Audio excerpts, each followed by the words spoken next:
Assalamualaikum warahmatullahi wabarakatuh. Halo Sobat PU, selamat datang di Spring Podcast, podcastnya para ASN yang menginspirasi. Podcast ini kami buat sebagai bagian dari Learning Journal, Latsar dengan tema Tantangan Kebangsaan Masa Kini.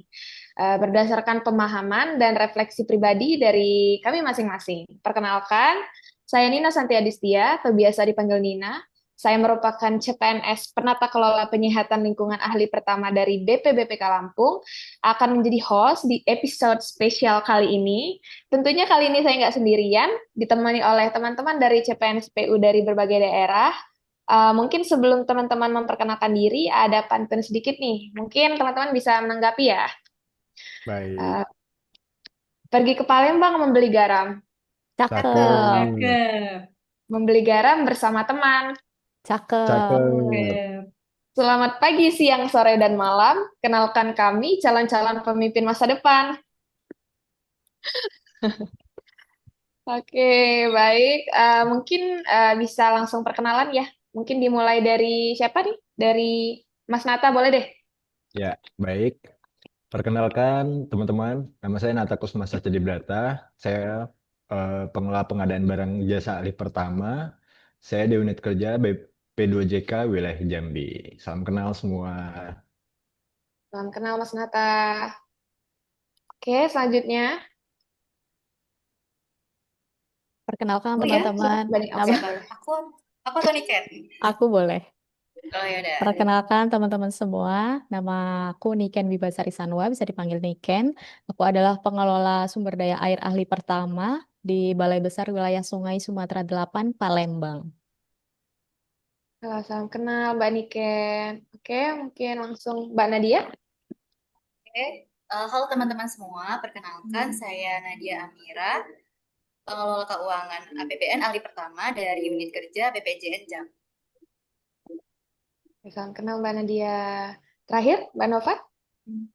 Baik, perkenalkan teman-teman, nama saya Nova Astrisa, biasa dipanggil Nova. Saya dari Balai Pelaksana Pemilihan Jasa Konstruksi Wilayah Bangka Belitung. Saya asli dari Bangka Belitung. Salam kenal. Salam Salam kenal Mbak kenal. Nova. Oke, baik. Mungkin pertama-tama kita bahas yang ringan-ringan dulu kali ya. Sorry, sebelumnya aku jelasin dulu ya. Kali ini tema podcast kita itu tantangan kebangsaan masa kini. Nah, di sini ada beberapa poin atau isu-isu yang akan dibahas oleh teman-teman semuanya. Eh, Antara lain yang pertama itu ada fenomena korupsi di Indonesia, lalu ada tantangan hidup di era medsos atau digital, fenomena polarisasi dan intoleransi, dan terakhir ada penggunaan AI pada pelajar dan mahasiswa. Nah, mungkin pertama-tama kita bahas dulu apa sih sebenarnya kebangsaan itu secara umum. Kenapa hal itu tuh penting? Lalu gimana peran ASN dalam hal ini? Sebagai PNS Kementerian PU dalam menerapkan rasa kebangsaan itu sendiri. Coba mungkin ada yang ingin menjelaskan sedikit sebelum kita membuka segmen inti. Ya, mungkin saya mau berpendapat sedikit nih tentang kebangsaan secara umum dan kenapa hal itu penting. Boleh, Mas Nata, silakan. Bagi saya, kebangsaan adalah rasa memiliki terhadap Indonesia ini. Rasa bangga, cinta, tanggung jawab untuk ikut menjaga, membangun bangsa ini. Kenapa itu penting? Karena itu berarti kita menghargai perbedaan, menjunjung tinggi persatuan dimanapun kita berada. Mungkin Oke. dari saya itu sih, Mbak. Oke, baik. Mungkin ada yang ingin menambahkan mungkin untuk peran ASN di Kementerian PU? Eh, Boleh saya mau menambahkan sedikit tentang peran ASN Kementerian PU. ASN Silakan, Mbak Nova. Kementerian PU itu kan terdiri dari perencana, pelaksana, dan pengawas pembangunan. Jadi salah satu peran kita terhadap kebangsaan adalah dengan menjaga integritas kita dalam melaksanakan pekerjaan. Oke, baik. Keren sekali. Teman-teman sekalian. Itu tadi ya paparan mengenai kebangsaan secara umum. Mungkin kali ini kita langsung masuk ke segmen inti. Eh, Gimana sih pendapat teman-teman atau tanggapan terkait tantangan kita di masa kini? Mungkin bisa jelaskan apa sih isu-isu strategis yang urgen di negara kita saat ini menurut teman-teman masing-masing? Eh, Mungkin ada yang bersedia duluan memberikan tanggapan kritisnya sebagai calon penerus bangsa nih. Cie. Oke, mungkin aku bisa mulai duluan kali ya. Iya, boleh. Jadi, Silakan dia. jadi aku bakal bahas tentang fenomena korupsi yang sampai saat ini tuh masih belum terselesaikan di Indonesia. Nah, kalau misalnya kita lihat dari ke belakang, dari zaman VOC itu sendiri sampai tahun 2025 itu beneran nggak ada jedanya korupsi di Indonesia. Padahal banyak banget kerugian yang kita alami karena korupsi itu sendiri. Dan sekarang juga kita udah masuk di era AI. Tapi sayangnya satu hal itu belum berubah. Masih jalan terus, malah makin canggih dan makin licin. Sekarang itu korupsi itu bukan cuma uang aja yang mereka ambil, tapi juga memanfaatkan celah di regulasi. Nah, teman-teman tahu nggak sih kasus korupsi yang 11 triliun itu yang diciduk sama kejaksaan? Iya. Kayaknya sih, ya kayaknya sih kalian pada tahu kan yang uangnya itu kayak ditampilin di publik, jadi kayak meja mega jumbo di depan para jaksa. Nah, jadi singkatnya itu ada perusahaan yang namanya Wilmar Group itu kena OTT terkait korupsi, kasus korupsi ekspor crude palm oil atau yang menurutnya BPKP itu ada kegiatan ekspor bahan baku minyak goreng yang ilegal dan sangat merugikan negara. Namun, karena ada pengembalian uang, jadi terdakwa itu dibebas lepaskan oleh hakim. Selain itu juga banyak sih kasus-kasus korupsi yang lebih ke korupsi kebijakan lainnya. Jadi kayak yang baru hits ini kasus impor gulanya Tom Lembong, itu kan juga terkait kebijakannya dia saat menjadi menteri. Selain itu juga ada korupsi Pertamina dan banyak lagi. Itu sih mungkin Kak Nina. Oh, luar biasa sekali penjelasan dari Mbak Nadia. Tadi kan dijelasin tuh ya Mbak ya, korupsi di Indonesia ini nggak pernah libur, bahkan dari zaman VOC, yang dari zaman dahulu kala sampai sekarang ini. Nah, kalau menurut Mbak Nadia sendiri, gimana sih peran kita sebagai ASN menanggapi hal ini? Eh, Kan salah satu itu, apalagi kita salah satu ini ya, apalagi itu adalah salah satu tugas kita ya sebagai pelaksana kebijakan. Gimana Mbak? Nah, iya sih. Udah harus kita garis bawahi kalau tugas ASN itu pelaksana sekaligus pengawal kebijakan. Jadi dari kita sendiri itu juga harus sadar kalau setiap keputusan yang kita ambil dan setiap celah yang kita biarkan itu bisa berdampak besar terhadap integritas pemerintahan. Jadi jangan sampai nanti kita malah jadi bagian dari sistem yang permisif terhadap penyimpangan tersebut.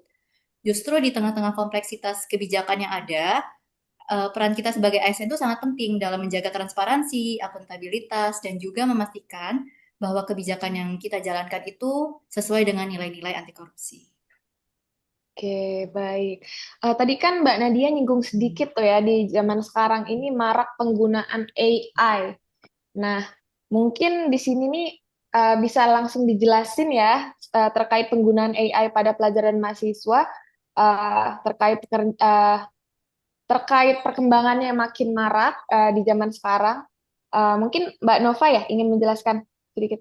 Ya, baik Mbak Nina. Jadi menanggapi terkait penggunaan AI yang sedikit disinggung sama Mbak Nadia tadi. Jadi penggunaan AI ini juga merupakan salah satu isu strategis ya yang sekarang kita hadapi. Jadi kadang-kadang kita ini pasti pernah kepikir seberapa efektif sih penggunaan AI ini, apalagi untuk pelajar dan mahasiswa yang notabene tugasnya itu banyak tentang jurnal, esai. Bahkan kadang-kadang kita juga sebagai pekerja juga sering mencari inspirasi dari AI, ya kan? Nah, jadi AI itu punya salah satu aplikasi yang namanya aplikasi ChatGPT. Nah, teman-teman pada tahu nggak nih ChatGPT itu apa? Nah, jadi aku Eh, jelasin sedikit ya. Jadi, oke, oke. ChatGPT itu adalah aplikasi kecerdasan buatan yang didesain untuk menjawab pertanyaan. Intinya, tempat nyontek yang cepet lah. Nah, kalau nyontek sama temen kan kadang-kadang nggak dikasih kan. Betul. Cukup sih. Tapi di sisi lain, kalau penggunaannya itu nggak bijak, bisa jadi bumerang buat diri kita sendiri. Pelajar itu jadi males baca, soalnya tinggal ketik-ketik-ketik, enter, keluar jawabannya, tinggal copas, tugas beres. cari contoh karya ilmiah juga kadang tidak disebutkan referensinya dari mana, jadi takutnya menjadi plagiarisme, penjiplakan karya orang lain. Gitu, Mbak. Iya, benar banget. Takutnya pelajar ini nanti jadi malas mikir ya, Mbak ya, karena udah ketergantungan sama ChatGPT. Maunya tinggal kopas aja langsung daripada repot baca buku. Gitu mungkin ya, Mbak. Iya, benar banget, Mbak. Sama yang Mbak Eh, omongin iya. dampaknya. Jadi gimana Mbak solusinya menurut Mbak Nova nih terkait hal ini? Solusinya ya, menurut saya untuk mengatasi hal itu sih balik lagi ke usernya, penggunanya. Jadi misalkan pelajarnya cari jawaban nih, diketik, enter, keluar jawabannya. Tapi itu harus dibandingin lagi sama sumbernya. Misalnya sumbernya dari buku pelajarannya kah, atau dari aturannya yang terkait kah. Jadi sambil membandingkan dengan sumbernya itu, mereka tuh bisa sambil membaca dan mempelajari juga, nggak hanya full text dari ChatGPT. Gitu sih Wah, menurut saya, Mbak, solusinya. oke, luar biasa sekali penjelasan Mbak Nova. Dari dua penjelasan dari Mbak Nova dan Mbak Nadia tadi, mungkin ada teman-teman yang ingin menanggapi atau memberikan pertanyaan terkait penjelasannya. Mungkin Dipersilakan. aku nanggepin dikit kali ya teman-teman. Aku Boleh, boleh. setuju banget sih sama yang dibilang sama Mbak Nova tadi. Jadi eh, sebisa mungkin penggunaan AI itu tidak menggantikan otak kita, tapi menjadi apa ya, otak kedua kita. Bukan main brain, tapi kayak ya sub brain. Jadi kita nggak boleh terlalu ketergantungan ke AI atau ChatGPT dan sejenisnya. Tapi maksudnya ya harus tetap jalan gitu. Otak kita tuh harus tetap jalan. Cuman kita dimudahkan, kita difasilitasi dengan kemudahan teknologi yang semakin berkembang dengan adanya ChatGPT itu tadi. Ya, benar sekali Mbak ya. Jangan sampai ChatGPT itu menggantikan fungsi kinerja otak kita sendiri ya. Jadi itu hanya sekedar tambahan atau sub brain ya, Ya, sesuai namanya artificial Mungkin kita intelligence. langsung Nah, ke betul. segmen selanjutnya ya. Kok segmen? Ke topik selanjutnya tentang era digitalisasi penggunaan medsos di masa sekarang yang akan dijelaskan oleh Mas Nata. Oke, boleh. Silakan Mas, Ya, dipersilakan. terima kasih Mbak Nina. Nah, di sini aku bakal ngejelasin tentang tantangan kita di era medsos ini. Pernah nggak sih kalian tuh mikir eh, pas kita di medsos yang awalnya cuma ngasih kritik atau opini, malah dilaporin ke polisi atau malah sebaliknya. Ada yang ngatain orang seenaknya, bahkan sampai bawa isu sara, tapi ngakunya bebas berpendapat. Nah, di titik ini kita perlu tanya, kebebasan berekspresi di sosmed itu batasnya sampai mana? Di Indonesia, kebebasan berpendapat dijamin oleh konstitusi. Tapi kita juga punya undang-undang ITE yang seringkali dianggap sebagai pasal karet. Banyak kasus di mana seseorang dilaporkan hanya karena menyampaikan kritik, padahal sebenarnya dia tidak menyebarkan kebencian, hanya kritik. Di sisi lain, ada juga yang jelas-jelas menyebarkan hoaks atau ujaran kebencian, tapi berlindung di balik dalih, ini kan cuma pendapat pribadi. Nah, media sosial itu ibaratkan pisau bermata dua. Bisa dipakai untuk hal baik, bisa juga untuk melukai orang lain. Sayangnya, banyak dari kita belum sepenuhnya paham soal etika digital. Contohnya, ujaran kebencian bukan cuma soal hinaan secara langsung, bisa berupa komentar yang menyinggung agama, suku, ras, atau orientasi tertentu. Bisa juga lewat meme yang kelihatannya lucu, tapi sebenarnya menyudutkan kelompok tertentu. Nah, terus ada juga fenomena cancel culture yang seseorang salah ngomong dikit nih, langsung viral, dihujat rame-rame, bahkan diancam doxing, disebar data pribadinya. Padahal nggak semua orang yang salah itu niatnya jahat. Kadang mereka cuma kurang informasi aja. Tapi tapi di media sosial seringkali kita nggak ada ruang untuk klarifikasi. Semuanya serba cepat, serba emosi. Gitu Kak Nina. Terus gimana Mas cara kita buat tetap bisa berpendapat di medsos tanpa takut untuk dihujat atau diviralin gitu? Nah, gimana caranya kita bisa tetap bebas berekspresi tanpa jatuh ke jurang kebencian? Kuncinya itu adalah literasi digital dan empati. Kita harus paham bahwa setiap yang kita ketik atau yang kita tulis itu bisa berdampak. Kita juga harus belajar bedain antara kritik yang membangun dan serangan personal. Dan yang nggak kalah penting, kita perlu budaya diskusi sehat. Setuju nggak harus seragam, tapi perbedaan pendapat bukan berarti kita harus saling menjatuhkan. Dunia ini terlalu luas untuk dipenuhi orang-orang yang cuma ingin menang sendiri. Di sini juga pemerintah juga punya peran besar. Revisi terhadap UU ITE adalah hal yang paling penting agar hukum tidak lagi mengekang kebebasan berekspresi secara berlebihan, tapi tetap bisa melindungi masyarakat dari ujaran kebencian yang merusak.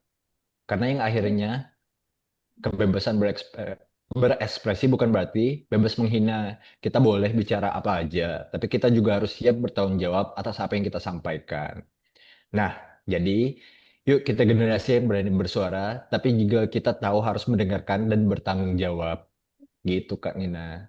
Oke, baik. Terima kasih, Mas Nata, atas penjelasannya. Mungkin karena keterbatasan waktu ya, kita langsung ke Ya, pertanyaan. Materi terakhir tentang polarisasi dan intoleransi. Ini agak berat nih topiknya. Mungkin bisa dijelaskan oleh Mbak Niken. Dipersilakan. Oke, terima kasih Mbak Nina sebagai host kita pada hari ini. Jadi teman-teman kita semua tahu kan kalau Indonesia itu merupakan negara kepulauan. Tentu tahu dong. Nah, hmm, Indonesia itu faktanya memiliki lebih dari 17.000 pulau.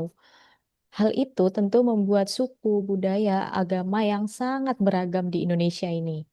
Nah, menurut aku, keberagaman itu tuh bisa menjadi pedang bermata dua. Karena eh, karena apabila keberagaman itu terlalu membawa hal yang negatif atau bahkan mengakibatkan ancaman dan ketidakserasian, itu bisa bertentangan dengan sila ketiga Pancasila, yaitu Persatuan Indonesia. Nah, itu kan bahaya banget kan kayak gitu. Nah, eh, keberagaman yang bertentangan itu tuh bisa disebut dengan polarisasi. Polarisasi adalah terbentuknya dua kubu atau kelompok atau bahkan lebih yang memiliki pandangan yang berbeda, baik pandangan politik, pandangan agama, pandangan sosial dan lingkungan, bahkan pandangan bubur diaduk atau enggak, ya kan? Nah, intinya kalau aku melihat dari lingkungan sekitar kita, apalagi di sosmed itu, gampang banget tuh nemu yang polarisasi kayak gitu. Contohnya, ada orang yang nggak setuju tentang pendapat orang lain nih. Nah, tapi bukannya ngomong baik-baik, diskusi dua arah, tapi dia justru menghakimi dan lebih parahnya lagi ngajak teman-temannya untuk menghakimi dan eh, menyerang pihak itu gitu. Nah, kalau dari hal sesimpel komentar di media sosial aja kita gampang diprovokasi untuk saling membenci satu sama lain, gimana nanti kalau dalam berkehidupan yang lebih luas? Toh kita ini makhluk sosial loh, kita ini nggak bisa hidup tanpa bantuan orang lain. Jadi sangat penting untuk senantiasa merasa kita tuh perlu loh mempersatukan Indonesia dimulai dari hal-hal yang mungkin sangat sepele, dimulai dari komentar di sosial media. Wah, aku juga ngerasain sih keresahan yang dirasain Niken ini ya. Memang intinya perbedaan itu nggak masalah banget. Cuman kalau udah ngarah ke hal negatif, bakal mecah belah bangsa itu yang bahaya ya Mbak ya. Udah Mm-mm. lebih kompleks dari perdebatan tadi bubur diaduk ataupun nggak diaduk tadi. Iya, benar banget. Eh, Kalau gitu gimana Mbak solusinya menurut Mbak Niken? Mungkin menurut aku nih, kita harus mulai nih menanamkan kepada diri sendiri rasa apa ya, rasa menerima, rasa ikhlas dan rasa legowo ya kalau kata orang Jawa itu. Karena memang perubahan paling signifikan itu kan dimulai dari diri sendiri. Dengan menanamkan rasa-rasa tersebut, rasa ikhlas dan rasa legowo, kita tuh jadi nggak mudah kebawa emosi, nggak mudah ke provokasi sama hal-hal yang negatif. Nah, yang penting kita juga nggak berkata buruk, tidak mengetik yang buruk dan yang menyakiti hati. Dan perlu di-note kalau misalnya kita memang tidak sependapat dengan orang lain, penting untuk selalu mengajak diskusi terbuka ya, biar maksudnya sama-sama open-minded gitu, biar biar nggak ada perpecah belahan gitu. Terutama kita nih sebagai ASN Kementerian PU, kita juga harus memberi teladan kepada masyarakat untuk senantiasa menjaga rasa persatuan Indonesia. Karena hakikatnya kita ini aja udah kepisah pulau nih ya, kepisah pulau-pulau. Nah, masa iya penduduknya secara fisik udah kepisah pulau, masa iya mentalnya juga masih harus kepecah belah gitu. Jadi penting banget untuk selalu memiliki rasa persatuan itu sih. Begitu, Mbak. Wah, luar biasa sekali penjelasan dari Mbak Niken. Eh, nggak kerasa ya, kita udah ngobrol banyak soal berbagai tantangan kebangsaan masa kini. Dari isu korupsi, tantangan di media sosial, polarisasi, bahkan sampai penggunaan AI. Tepuk tangan dong buat kita semua hari ini.